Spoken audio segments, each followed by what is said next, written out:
It's common for siblings to fight amongst themselves. In the heat of the moment, hurtful words might be thrown, but it almost always results in forgiveness and reconciliation, because, after all, blood is thicker than water. But what we forget is how much it impacts the parents to see their beloved children brimming with malice. As a parent, would you intervene or would you let them resolve their own quarrels? Today's tale. Am I the antagonist for refusing to stop seeing my daughter over her sister? I, 56 female, and my husband, Kurt, 59 male, have 2 daughters, Ruth, 32, and June, 30.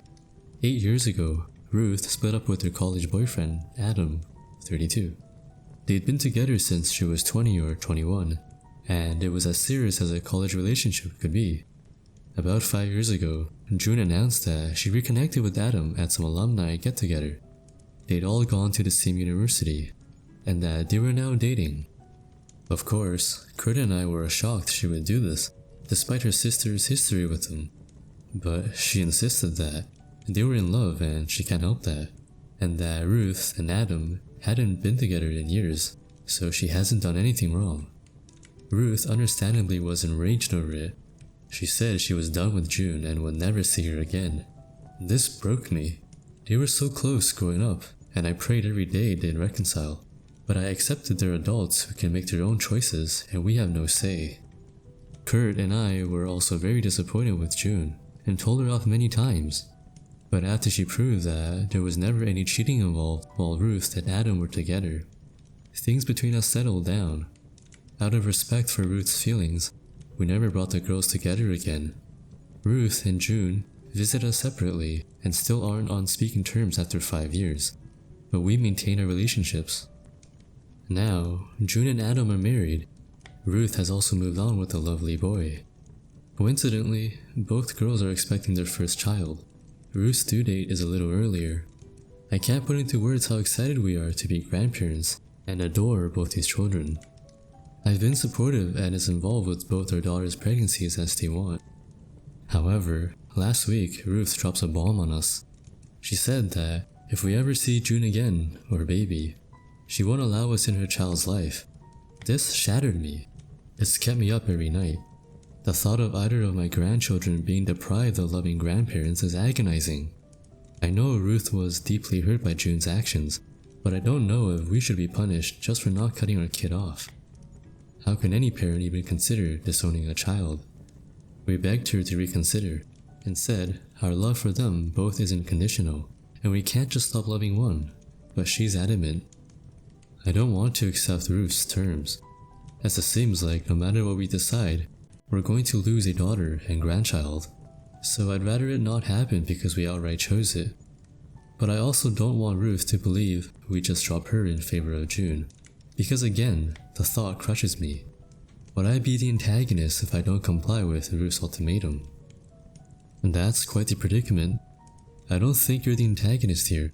While it's understandable why Ruth is upset and feels betrayed by June, I don't like how she is forcing you to pick a side, which will ultimately end up causing further drama and heartbreaks. It's one thing to not forgive someone, and another to deprive them of happiness. What do you think? Here's some additional information. Why did Ruth and Adam split up? Ruth left Adam because it just wasn't working. He was immature and said and did things that irritated her, mostly lots of minor things adding up. She said there was never any abuse nor cheating, but it was the right decision for herself. He was a nice enough boy, but he definitely had some growing up to do at the time. I did feel very badly for Ruth because she had invested a good few years into the relationship for someone so young, but I agreed it was the right decision. Did we ever support Ruth? Ruth stayed with us for a few months when it first happened, not just because of this, there were other reasons. And we were there for her and comforted her the whole time, because she was so angry.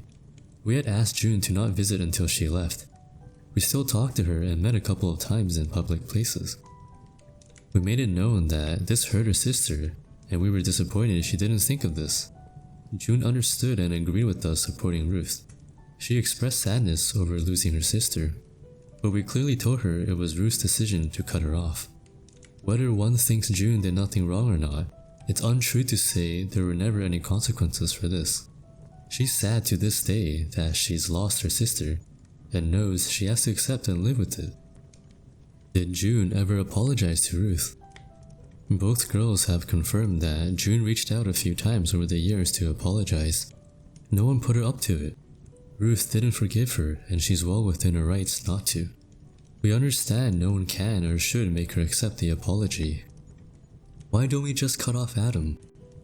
He's June's husband and the father of our second grandchild. They're a package deal now. Once we cut him off, we risk losing June and our grandchild anyway, which is the same as what I'm trying to prevent with Ruth.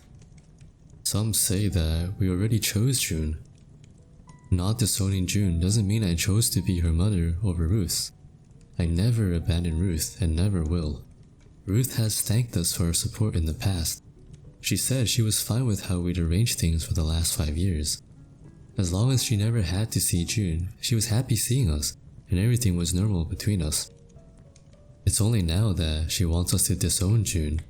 Some say she should have cut us off years ago for still loving June. She said many times her goal isn't to cut us off. She loves us and wants us to be involved with their child, but that she can't stand June or her baby getting the same love and care from us because she thinks she doesn't deserve it. Now for the update. We followed the advice and told Ruth that if she decided to go no contact, we would comply, but we could never willingly cut off either of them. We again begged her to reconsider and reiterated that we were willing to go do family therapy, that we would do all we could to keep her and June apart, anything to make it work. She said she still wasn't happy June and her baby would stay in our lives, but she would think about it. Kurt and I also looked into opening an account for Ruth's child, but didn't go through with it yet in hopes that things could turn around. Days went by. We didn't hear back from Ruth. It was agony. Then we get a call from June. She'd gotten wind of what was happening through mutual family. She drove to Ruth's herself. No one put her up to this. She was prepared for Ruth to kick her out anyway. Once she was there, she apologized again and begged her not to do this. She said she could accept Ruth wanting nothing to do with her, but not to punish us because of it, especially since they both knew that cutting us off would cost their child loving grandparents. Shockingly, Ruth didn't kick her out. She let her in and they both had a long, tearful argument and fight. They even hugged a few times. I'm foggy on details, but I suspect pregnancy hormones played a huge role here. I can't tell you how panicked I was hearing this story, because it could have been so risky for them both. They haven't exactly made up and Ruth didn't forgive June, but she admitted to her that her husband Owen has actually been trying to convince her to go to couples counseling and individual therapy as well. Apparently, since Ruth's pregnancy, some troubling qualities that he was able to deal with previously were exacerbated. She was becoming controlling and paranoid, and he was pleading with her to get help so they could be in a good place once a baby was born. June's visit was the final straw and Ruth broke down and agreed. Ruth called us later. She corroborated June's story and accepted our therapy offer. She still has one condition. She wants Owen there if June has to attend any sessions, and she doesn't want Adam present at all. We all agreed. The first session is in a few days. I can barely keep it together that I'll see both my babies in the same room for the first time in forever. It's been so stressful, but I can finally see some light. I haven't lost my daughters. Kurt and I are going to put everything into keeping our family together.